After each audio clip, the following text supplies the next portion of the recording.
ready to conquer some historical ground. Today, we're diving deep into the life of Hari Singh Nalwa, a name that echoes through the rise of the Sikh Empire in 19th century India. We've got excerpts from his Wikipedia page. And let me tell you, this isn't your average history lesson. Oh, not at all. Think epic battles, cunning strategies, and yes, even a legendary tiger encounter. It's an incredible story. His story really is a window into this pivotal period in South Asian history. He wasn't just a warrior. He shaped the destiny of the Sikh Empire in a way that few others did. Exactly. So first things first, let's paint a picture of young Hari Singh. Born in 1791, he faced a tough break early on, losing his father when he was just a kid. But his mother, wow, talk about resilience. Yeah. She raised him, and at the tender age of 10, he was initiated into the Khalsa. That's the Brotherhood of Sikh Warriors, for those unfamiliar. Right, in the Khalsa initiation, this is a significant event in a Sikh's life. It's a commitment to a strict code of conduct, martial discipline, and service to the community. So it really speaks volumes about the values that were instilled in him from a young age. Definitely sets the stage for his future. Right. But here's the turning point. At 12, this young man impressed Ranjit Singh, Oh, yeah? the future Maharaja, with his skills and landed a spot as a court attendant. I mean, talk about being in the right place at the right time. Absolutely. This connection with Ranjit Singh would change everything. Like, destiny brought them together, Yeah. and Ranjit Singh, known for his sharp eye for talent, saw something special in young Nalwa, you know? And this mentorship, it really laid the foundation for Nalwa's future successes and their lifelong bond. Okay, but you know what really grabs you about his early years? What's that? The tiger story. I mean, come on, a 16-year-old facing down a tiger Oh, yeah. with only a dagger? Wow. Talk about a baptism by fire. Yeah, that incident, it's more than just a thrilling tale. It speaks to Nalwa's extraordinary courage, the kind of fearlessness that would become his trademark. And earning the nickname Bagmar, the tiger killer, at such a young age, cemented his reputation as a force to be reckoned with. I mean, it's the stuff of legends. And while we're on the subject of his early life, it's important to remember there was more to Nalwa than just battlefield heroics. Of course. He was a husband, a father to 6 children, a human being with a life outside of the battlefield. Yeah. It's easy to forget that when we focus on the grand narratives of history. Absolutely. He was balancing family life with the immense pressures of military and political leadership, and it adds a layer of complexity to his character and reminds us that these historical figures were real people with multifaceted lives. So we've got this young Nalwa, already proving his mettle, earning a fearsome reputation. But his story, his impact on the Sikh Empire is just beginning. Get ready, because things are about to get really interesting as we explore his military prowess. Yeah, from his first major victory at the Battle of Khazur at just 16 to leading his own command at Sialkot just a year later. Nalwa's rise through the ranks was nothing short of meteoric. Wait, back up a sec. He was 16 during the Battle of Khazur. 16 years old. That's insane. I mean, most teenagers are worried about homework, not conquering territories. Well, it really highlights not only his inherent abilities, but also the trust that Ranjit Singh placed in him. It wasn't just about raw talent. It was about leadership potential and strategic thinking, qualities that were evident even at that young age.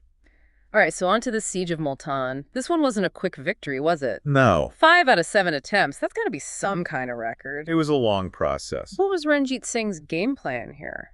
Well, this is where we see Ranjit Singh's military genius come into play. Instead of aiming for immediate conquest, he understood the value of a long game. Each attempt at Multan chipped away at the enemy's strength, their resources, their morale, weakening them over time. So it's like a strategic chess match, slowly wearing down your opponent until they're vulnerable. Makes you wonder how different history might have been if other rulers had adopted that kind of patience. Absolutely. It reveals a deeper understanding of warfare, one that prioritizes long-term gains over short-lived victories. Okay, so we've established that Ranjit Singh played the long game. Yeah. But there's got to be a point where you shift from weakening your enemy to going in for the win, right? Right. And that's where battles like Ad Hoc in 1813 come into the picture. Okay. Securing that crossing point on the Indus River was like unlocking a door to vast new territories. Wow. It was a crucial step in the Sikh Empire's expansion. So they had the gateway, Yeah. and naturally they set their sights on Kashmir right. Right. This campaign sounds like it was a real test of Nalwa's resilience. It was a challenging campaign, Yeah. fraught with setbacks, and requiring multiple attempts. But Nalwa demonstrated his ability to adapt, Hmm. learning from each encounter and ultimately securing a hard-fought victory for the Sikh Empire. Perseverance. That seems to be a recurring theme in Nalwa's story. Absolutely. And then, of course, there's Multan, Oh, yes. years in the making, but finally, in 1818, a decisive victory. Yes. Not only did they capture the city, but they also snagged the famous Zamzama cannon. They did. I have to admit, even I've heard of that cannon. Oh, it's more than just a cannon. Yeah. It's a symbol of power. Capturing it was a huge symbolic victory, Right. demonstrating the Sikh Empire's growing dominance in the region. And the Zamzama, or the Lion's Roar, as it was known, became a prized possession of the Sikh army. Imagine the roar of that cannon Oh, yeah. echoing across the battlefield. I know. All right, so Multan is conquered, but Nalwa's story doesn't end there. No. He goes on to lead campaigns in Nowshera, Saidu, Yep. constantly pushing the boundaries of the Sikh Empire.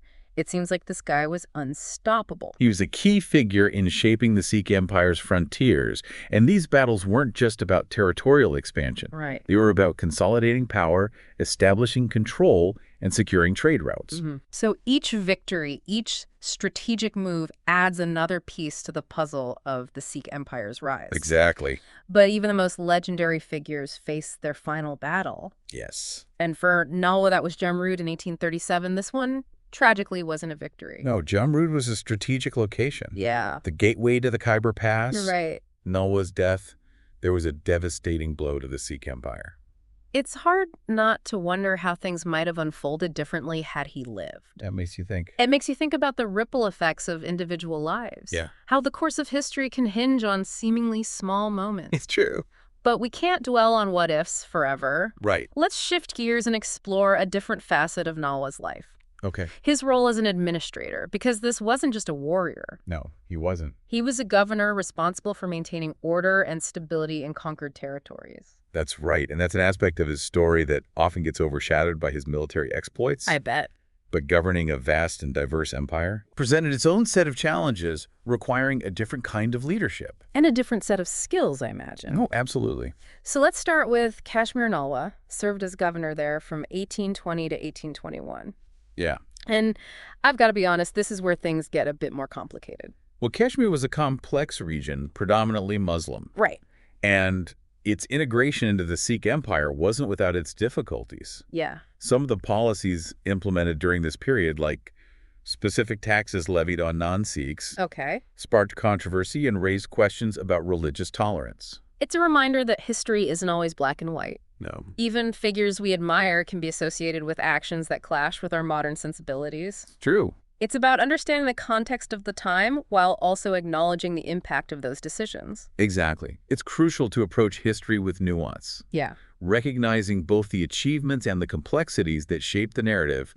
It encourages critical thinking and a deeper understanding of the past. All right, so Kashmir was a mixed bag. But what about his time as governor in Hazara and Peshawar?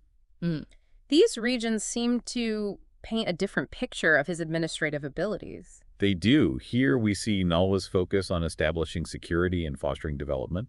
Okay. He was known for his effective administration, ensuring stability in these newly acquired territories. And get this, he founded Haripur, Oh, wow. the first planned town in the region. That's quite a legacy, isn't it? That's incredible. It suggests a forward-thinking approach, a desire to build something lasting. It demonstrates a commitment to more than just conquest. Right. Nalwa understood the importance of infrastructure and planned development in establishing a stable and prosperous society. So we're seeing different sides of Nalwa now. We are. The warrior, the administrator, and wait for it, the diplomat. Okay. Tell me about this 1831 meeting with Lord William Bentinck, the Governor General of British India. That's a fascinating episode. Ranjit Singh had dispatched Nalwa to meet with Bentinck, Okay. hoping to secure recognition for his heir. But interestingly, Nalwa seemed hesitant about aligning too closely with the British. Hold on, he was hesitant. He was. That's surprising. Why would he oppose Ranjit Singh's wishes, especially when the British were becoming increasingly powerful? Well, some historians believe Nalwa sensed the growing British ambitions in the region. Okay. He may have recognized the potential threat they posed to the Sikh Empire's independence Yeah. and was wary of becoming entangled in their web of influence. So maybe Nalwa was playing a different kind of long game, seeing a potential threat the Maharaja might have missed. But, even with all this talk of battles and empires, what really strikes me is Nalwa's passion for building. Yeah, We're talking over 56 structures, forts, religious places, even public works. it's incredible. It's like he wanted to leave his mark on every corner of the Sikh Empire. It speaks to a vision that went beyond just conquest. He understood the importance of infrastructure in solidifying an empire's reach and creating a legacy that would endure. And his donation to the Golden Temple at Amritsar, Yeah. that's the holiest shrine in Sikhism. Right. It demonstrates a deep personal faith that went hand in hand with his worldly ambitions. It's like he was building for the future, both physically and spiritually. But what happened to that future after Nalwa's death? Did his legacy fade, or did it continue to shape the Sikh Empire? Well, his legacy was far from over Nalwa's sons. Okay. Jawahir Singh and Arjan Singh followed in their father's footsteps, taking on prominent roles within the Sikh Empire and even leading troops against the British during the Anglo-Sikh Wars. So the fighting spirit, that commitment to the Sikh Empire, it was passed down through the generations. It was. It's amazing how the impact of one person can echo through history. And speaking of echoes, get this. Abhinav Bindra, the first Indian to win an individual Olympic gold medal. Right. Is a fifth-generation descendant of Hari Singh Nalwa. It's remarkable. It's a connection, bridging the past and present, and highlighting the enduring legacy of this extraordinary figure. Wow, talk about a family history. Okay. We've covered a lot of ground in this deep dive. Battles won and lost, empires expanding, even tiger-slaying tales. But what I really take away from Nalwa's story is the sheer complexity of the man. He was a fierce warrior, a shrewd administrator, a devout Sikh, and a visionary leader, all rolled into one. He really does embody the dynamism of the Sikh Empire, doesn't he? Its rise to power, its internal struggles, and its eventual confrontation with the forces that would reshape the Indian subcontinent. And that brings us to the big question that's been lurking in the background. What if Nalwa had lived longer? Could he have altered the fate of the Sikh Empire in its face-off with the British? It's a tantalizing thought experiment, isn't it? His strategic brilliance, his deep understanding of the region, his unwavering commitment to the Sikh, it's hard not to imagine that his presence might have tipped the scales, even if just a little. History is full of these what-ifs. It is. Moments that make you pause and consider the delicate balance of events.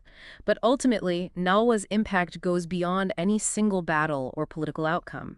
It's about the mark he left on a people, a culture, an empire. He embodied the spirit of the Khalsa, the ideals of courage, service, and devotion. And in a way, that spirit continues to resonate today, not just in the historical records, but in the hearts of those who remember his legacy. So as we wrap up this deep dive, I'd like to leave you with this. What aspect of Nalwa's story resonated most with you? Was it his battlefield prowess, his administrative skills, or his unwavering dedication to the Sikh Empire? Whatever it may be, I hope this deep dive has sparked a curiosity to explore this fascinating period of history further. Thanks for joining us.